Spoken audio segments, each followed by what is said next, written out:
Okay, so I think let's start. हाँ जी, चलें जी, let's start.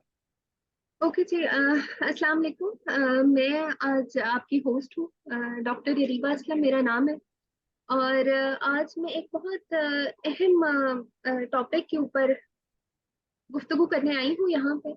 और जैसे कि आप लोगों ने हमारी ऐड में देख ही लिया होगा कि कैसे हम स्किल्ड और अनस्किल्ड विमेन लेबर फोर्स जो है उनको देख रहे हैं कि वो कैसे हमारी जीडीपी के अंदर कंट्रीब्यूट कर रही है। अगर मैं थोड़ी सी फिगर्स की तरफ जाऊं तो दिखने में ये आता है कि जो विमेन है वो 48.5% जो है वो हमारी टोटल पॉपुलेशन का हिस्सा है। यानी कि आधी ऑलमोस्ट जो पॉपुलेशन है वो औरतों की है। लेकिन जो हमारी female labour force participation rate है वो खाली 25% है। और इस 25% का मतलब ये है कि हर चार में से सिर्फ एक औरत ऐसी होती है जो कि आपके आगे लेबर फोर्स के अंदर पार्टिसिपेट कर रही है। अगर मैं विमेन अनएम्प्लॉयमेंट को देखूं तो ऑफिशियल फिगर्स कुछ ऐसे हैं कि विमेन अनएम्प्लॉयमेंट जो है वो 9.28% है। यानी कि हर 10 में से एक जो औरत है वो इसके अंदर ली जाती है। ये तो खैर ऑफिशियल फिगर्स है। और अगर इसके ऊपर हम और कोई रिसर्च करें तो शायद हमें इससे भी ज्यादा सिचुएशन जो है वो खराब नजर आए। एक और चीज अगर मैं आपके साथ शेयर करूं तो वो औरतें जो कि यूनिवर्सिटी डिग्री लेती हैं उनमें से खाली 25% औरतें वो हैं जो कि आगे जाके कोई ना कोई काम कर रही होती हैं या वर्कफोर्स का पार्ट होती है। तो हालात कुछ इतने संगीन हो चुके हैं। और इसी ही टॉपिक के ऊपर हम लोग आज गुफ्तगू करेंगे। और मेरे साथ एक बड़े ही कह लें आप मोहतरम और एक्सपीरियंस्ड गेस्ट मौजूद हैं। इनका तकरीबन 10 साल काम है टीवीईटी सेक्टर के अंदर। और करंटली इन्होंने पंजाब स्किल डेवलपमेंट फंड को ज्वाइन किया है। ये जो है ये एडवाइजर टू सीएम के साथ भी काम कर चुके हैं। और मुख्तलिफ कंसल्टेंसी ऑन इन्वेस्टमेंट या gender main streaming public finance management के ऊपर इनका काम है। सिर्फ यही नहीं बल्कि बहुत सारी इंटरनेशनल ऑर्गेनाइजेशन जैसे वर्ल्ड बैंक है, एफसीडीओ है, ओपीएम है, इनके साथ भी ये काम कर चुके हैं।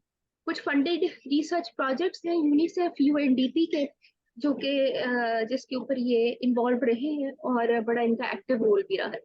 अम, मैं आपके साथ तारुफ करवा रही हूँ मिस्टर राशिद हुसैन का। Sir welcome to report. Thank you so much, Ariba, for such kind introduction. It was lovely to have being here.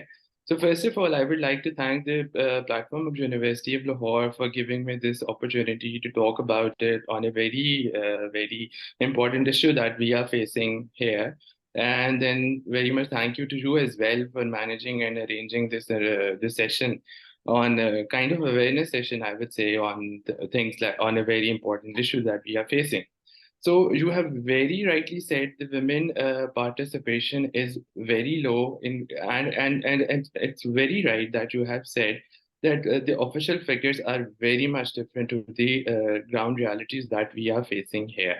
So there is a huge need to improve this overall participation and increase the women labor force participation, because without that it's very difficult to achieve the economic stability that we are looking, because almost half of our population is women. And when it comes to the job market or their inclusion in the formal economy, we almost exclude all of them. So it's like a very logical reasoning and thinking. So if we exclude half of the population, how we are aiming to achieve all this economic stability that we are promising to each other for so long now? So it's about time that we step up our game and include this our half, rest of the half of population in the economics in the formal economy.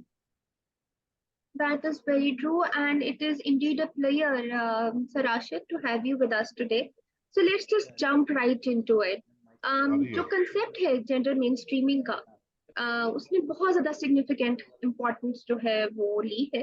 और अब देखें कि मुख्तलिफ अगर हम लोग institutes भी देखें या रिसर्च ऑर्गेनाइजेशंस देखें या फंडिंग ऑर्गेनाइजेशंस देखें, तो जेंडर के ऊपर बड़े ग्रेशियसली जो है वो फंड्स दिए जा रहे हैं कि आप इसके ऊपर रिसर्च करें।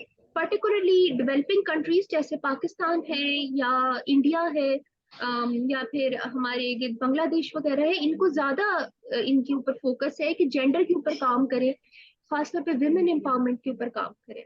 तो sir could you please elaborate कि कैसे जेंडर मेन स्ट्रीमिंग जो है वो एक पिवटल रोल प्ले कर सकता है इन स्किलिंग द अनस्किल्ड, स्पेशली जो आज का हमारा टॉपिक है।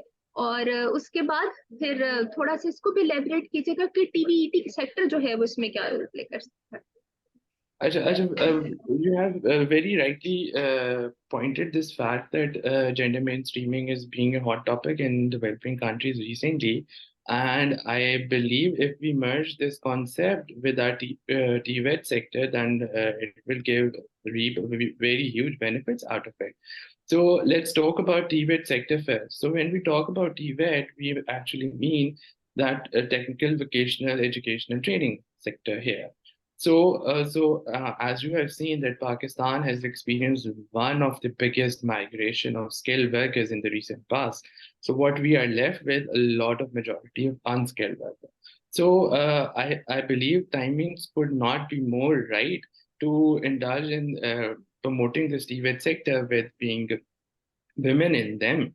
So very if we observe things, so you can see, so most of these skilled workers that are being migrating outside Pakistan, their families are still here, and majority of the family is comprised of women right now. So men of our country are moving abroad in order to get a better economic stability or economic wages, but at the same time they are leaving their family here, so they are mostly comprised of women, their mothers, their wives, or their sisters, or most likely their daughters.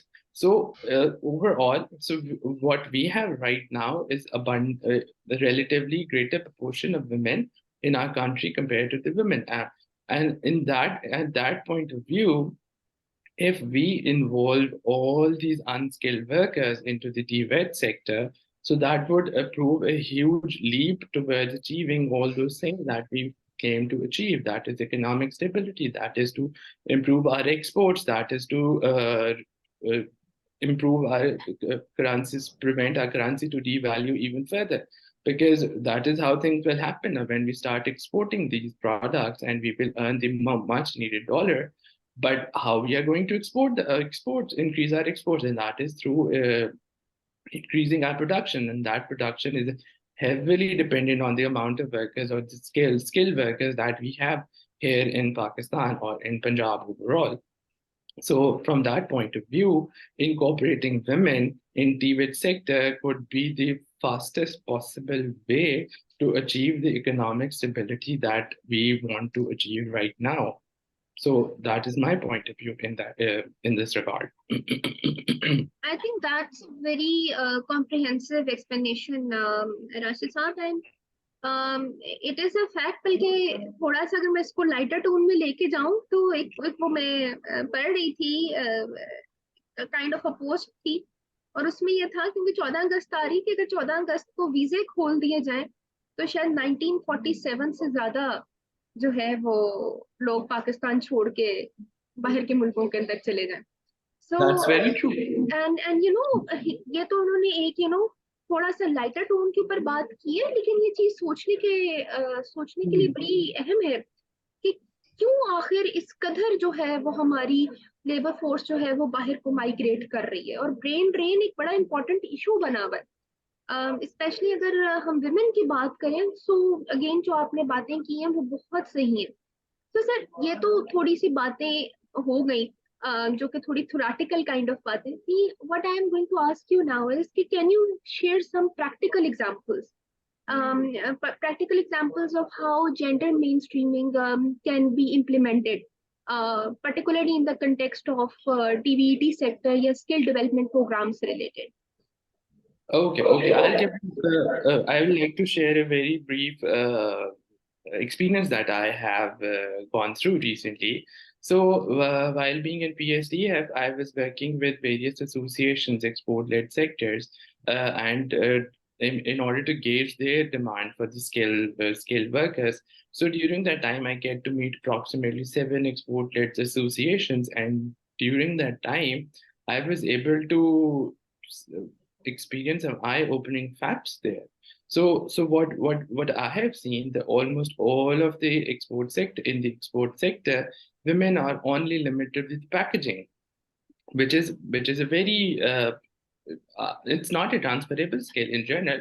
So you can just say the women like they are packaging in general, but they are not working. They are not being skilled for the proper sector they are working. So, for example, if there is a cutlery, so in cutlery, there's a lot of things involved. That is polishing, that is grinding, that is fitting. All of these products that are involved in, for example, our knives, our spoons and forks and all. So instead of restraining women to only the packaging sector, it's about time that if we, with very minimal help and support, we can promote them to the other proper skill factors. For example, we can promote them to polishing, we can promote them to fitting all these products in the cutlery, because it's something that is already happening in China. I was able to see these things that these associations have shared with us. The China and India is already following this model where they have incorporated women in their polishing and in their fitting of handles and in the grinding of the products of the particularly in the cutlery and surgical sector. And astonishingly, these are the one of the two sectors in which no one wants to come, because the average age of worker who are working in these two particular sectors is 50 to 60, which is quite old. And that is why we are lacking behind in these areas. So we need to incorporate more and workers. And in order to do that, we not only improve our infrastructure, but we also need to promote our women to participate in these sectors as well. Because what happened is women are mostly limited to homes and they are not allowed to work in the factories. But that is the reason, and the men are not willing to work in these sectors because it's like overall it's a hard job. You have to polish and grind all these things throughout the day, and they eventually switch to the garments, and when you switch to the garment, you get to do a clean job, but there is no progression. You just stick to the same level of Ahmed work that you're doing. ये ICI को mail कर देना बेटा. You are working, you are stick to the same level of work there. But if you are working in the surgical or cutlery sector, I have practically seen people who started as a polishing or grinding worker, and eventually they are running their own businesses now in Salford. They have set up their own services, on own factories, which is exporting all these products there. So if a little bit of encouragement and support and friendly environment for women in these sectors, so they were able to do wonders, I would say, I would believe, in this sector. They can run their own factories, and eventually it's going to help in our exports, which is going to earn us the much needed dollars. That is very, true and an excellent insights, Mr. Rashid. And it is clear that gender mainstreaming goes beyond just the numbers, and it involves a very holistic approach. थोड़ा सा अगर हम लोग बिल्कुल ground level के ऊपर है, तो यूजुअली अगर हम लोग मुख्तलिफ फॉरम्स के अंदर देख रहे हो या डिस्कशंस में देख रहे हो, तो गवर्नमेंट के रोल को बड़ा क्रिटिसाइज किया जाता है, एंड यूजुअली कहा जाता है कि जी गवर्नमेंट कोई खास रोल नहीं प्ले कर रही या things like that. So since you have been affiliated with a number of government institutes, particularly जैसे TVET का सेक्टर है या पंजाब स्किल डेवलपमेंट फंड का है, so you are welcome to criticize as well, but we would like to know कि government क्या role play कर रही है towards improving the skills of these women. Okay. So I like to bifurcate this a little bit and start from the very scratch. So when we talk about governance, So on surface, it seems a very simple concept that it's a process of decision making, and then how they are being implemented. But if we look closely, it also means that during the process of decision making, there's a need to involve all the formal and informal stakeholders. And when we are implementing, we need to consider all the formal and informal structures that are existing in our society and who have to or who are playing a role in the implementation of these decisions. And government is only one of the stakeholder, I would say. So there's a lot of things happening in our society. So we have our religious values, we have our cultural values, we have many more things that we need to consider. So it's very easy to criticize the government because it's the face of all these policies. But at the end of the day, when we talk about governance, so there's a lot more than the government. So first of all, I'll just start with the first portion of it, that is decision making. So when we are making decisions, do we actually involve all these formal and informal stakeholders? No. Leave aside the informal, we do not even properly involve or take the feedback of the very beneficiaries of the decision, that is women themselves. So a lot of decisions are being made or developed by the men without being keeping in view the consideration of the women. So I kid you not, Ariba, I have seen women on a very high position and fighting for as basic facility as a women-friendly washrooms. Because in the first place, they should not be fighting for it. It should be given. It should not be something that you have to ask for it. So this is the first step. So when we are talking about decision-making process, it's very important that we need to incorporate their opinion in that as well, incorporate their feedback as well. So if they are not in a women on the leadership position, then at least we need to conduct some kind of exercise where we take some experience or from the beneficiary, that is women. So moving on to the next part, that is the implementation. So there are few policies in place that are women friendly, but when it comes to the implementation, do you actually believe that they are being implemented in the true spirit? Of course not. So we develop policies, we develop various frameworks, women friendly, we got a lot of funding. But when it comes to the implementation, there is a lot of friction there exists on the ground because of the various reasons. One of being our social values, which prevents the overall women to participate actively in the overall economic conditions. I believe you remember as well when we were working on that home-based workers assignment. So a lot of women are working from the home.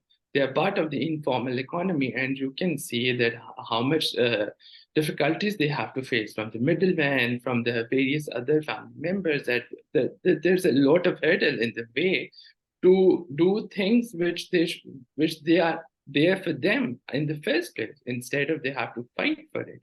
So this is the reason. So we cannot totally blame the government. We need to make a more holistic and a comprehensive uh, structure, I would say, where we would consider policies, where we could consider feedback from the women, while not only in the decision-making process, but also in the implementation of these policies as well.